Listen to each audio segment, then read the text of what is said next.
ஜென்ரலா யாருக்கானாலும் ஐப்ரோவை டிஃபைன் பண்றப்போ இந்த இடத்துல ஒரு லிஃப்ட் கொடுக்குறோம் ஐபாலோட எண்டில் அந்த இடம் டாட் பண்ணிக்கோங்க.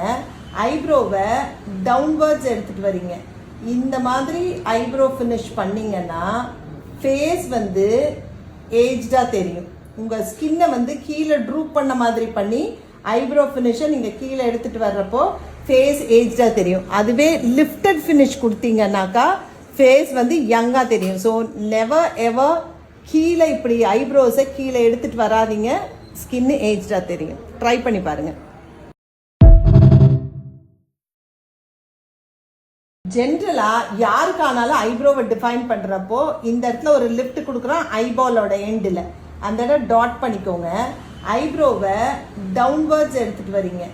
இந்த மாதிரி ஐப்ரோ ஃபினிஷ் பண்ணிங்கன்னா ஃபேஸ் வந்து ஏஜ்டா தெரியும். உங்க ஸ்கின்னை வந்து கீழே ட்ரூப்